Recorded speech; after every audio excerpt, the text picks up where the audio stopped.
Just বাজার করে এলাম এক্ষুনি, বাবা আর আমি গেছিলাম। কী কী মাছ নিয়ে এসেছি দেখো, এটা নিয়ে এসেছি ভোলা মাছ, আর ভোলা মাছের সাইজটা বেশ ভালো পেয়েছি, তো এটা ভোলা মাছটা নিয়ে এসেছি। আমারও ভোলা মাছ খুব ভালো লাগে। আর এখানে নারকেলটা শিয়া বেটেই রেখেছি, শিয়াকে বলেইছিলাম। আর এটা হচ্ছে লোটে মাছ, লোটে মাছটাও নিয়ে এসেছি। লোটে মাছটা মা একটু কর্নফ্লাওয়ার নুন হলুদ সব মাখিয়ে রেখেছে। তো ওই লোটে মাছ খেতে এই সময়টাই, মানে শীতকালটা আর এই বর্ষাকালটা আমার প্রচণ্ড ভালো লাগে। তো ওই লোটে মাছটাও করছে, আর মায়ের রান্না তো দারুণ, যে কোনো রান্না। আর এদিকে দেখো চিংড়ি মাছটা, এই চিংড়ি মাছটা করবো নারকেল বাটা দিয়ে, এটা আমি করবো, ঠিক আছে। আর এটা নিয়ে এসেছি হচ্ছে মাছের মাথা, আমার বাবা মাছের মাথা খেতে খুব ভালোবাসে, তো কাতলা মাছের মাথা একটা বড়োটাকে কাটিয়ে 4 ভাগ করে নিয়ে এসেছি। আর এই যে বড় বড় পাবদা মাছ পেয়েছি আজকে। পাবদা মাছটা দেখে এত লোভ লাগলো না, সাইজটা এত সুন্দর, মোটা মোটা বড় বড়।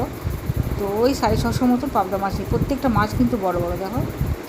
তো এই পাবদা মাছটাও নিয়ে নিয়েছি।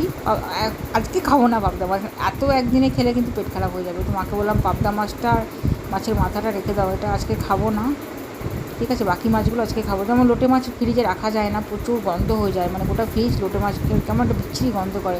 তো লোটে মাছটা আজকে করতেই হবে। চিংড়ি মাছটা আজকে হবে, একটা কুচো চিংড়ি আছে সেটা হবে, প্লাস মা মাছের টক করে রেখেছে, বাজার থেকে আমি এসে দেখলাম। এই যে ছোটো ছোটো মাছের টক করে রেখেছে। তো আমি যখনই আসি, আমি টকটা ভালো করতে পারি না বলে মা আমাকে টক খাওয়াবে, জানিও টক খেতে ভালোবাসে। তো এই মাছটা আমি এখন ফ্রিজে রেখে দিই, এই মাছগুলো সব রান্না হবে। চিংড়ি মাছটা লাস্টে আমি করবো, মা ভেজেই রাখলো। আর এই ভোলা মাছটাও মা সর্ষে দিয়ে, তারপরে কী কী দিয়ে করবে বলছে। তো চলো এবার দেখি, মা এখন করছে লোটে মাছটা।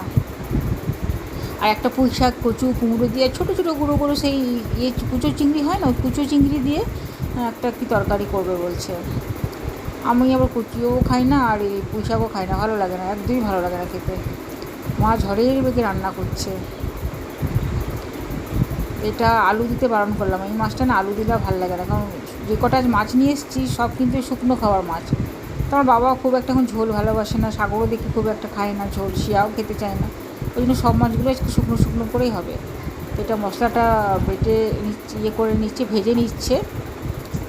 এই পাশ দিয়ে কি হাওয়া আসছে, একবার করে জল খাচ্ছে, একবার করে রান্না করছে। আমাদের এইদিকে কাজের বউটা এসছে, ওইদিকে ঝাঁট দিচ্ছে, এইদিকে দেখো সবার হাতে একটা করে ফোন, সে বসে বসে এই যে ফোন চালাচ্ছে। আর সাগর তো সেই সকাল থেকে ফোন নিয়ে বসে, যে চোখটাও চলে যাবে, হয় টিভি নয় ফোন, এছাড়াও মানে কিছুই চেনে না, এত বাজে অভ্যাস হয়ে গেছে না। আমাদের মাসিটাকে দেখায়, দাঁড়াও, কাজ করে, এই যে এ হচ্ছে আমাদের বাড়িতে কাজ করে। তো